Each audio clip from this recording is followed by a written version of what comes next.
فجر، اور وہ سلامتی ہے ماشاءاللہ جو ہے فجر تک جو بھی عبادت کرتے ہیں یا تلاوت کرتے ہیں، ماشاءاللہ یہ مفہوم سمجھ لیجیے اس بات کا کہ مطلع فجر تک ماشاءاللہ ان کے لیے سلامتی ہی سلامتی ہے۔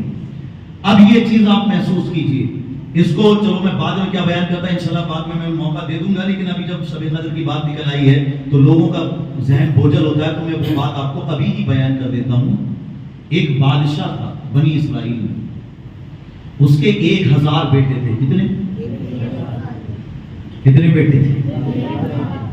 ابھی لوگ کیا کہتے ہیں، ہم تو ہمارے۔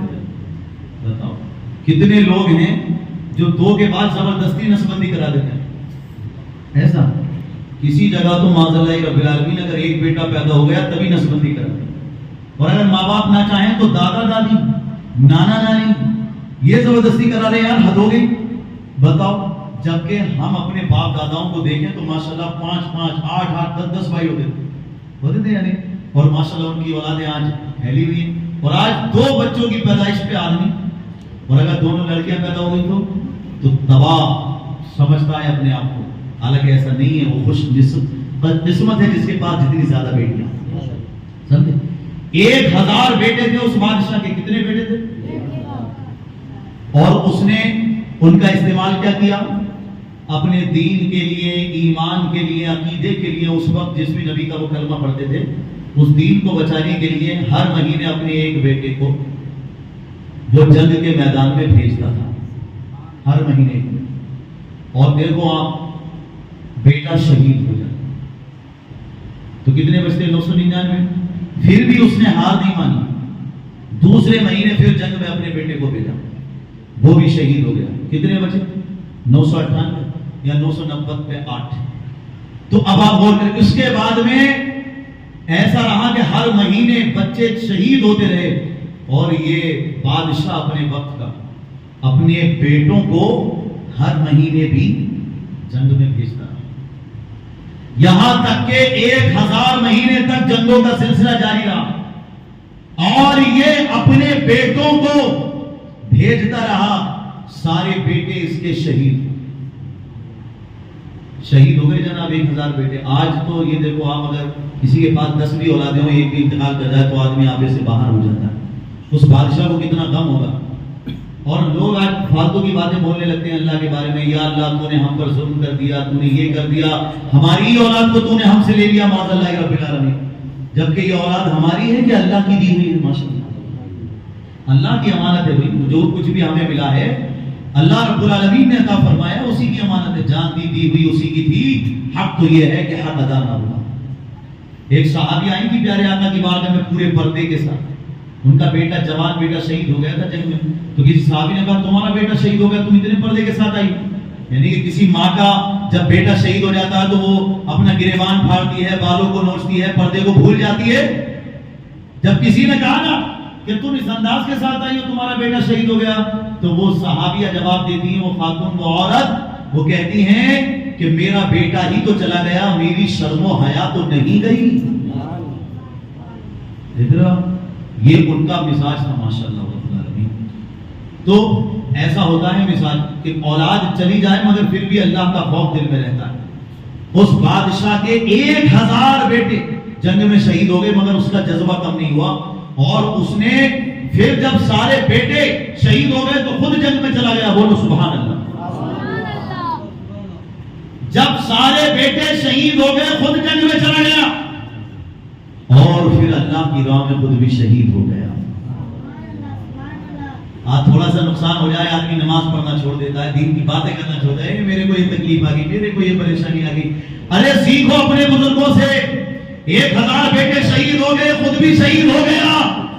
یہ واقعہ بیان کرنے کے بعد کہا جاتا ہے سنو، 1000 بیٹے جو ہر مہینے شہید ہوتے رہے مگر وہ بنی اسرائیل کے ثواب کی بات تھی، اور یہ امت محمدیہ یعنی ہم سب کی عظمت کی بات ہے کہ جو شب قدر میں جاگ کر اللہ کی عبادت کرے گا، اللہ رب العالمین ان 1000 شہیدوں کے برابر اس کو ثواب عطا کرے گا۔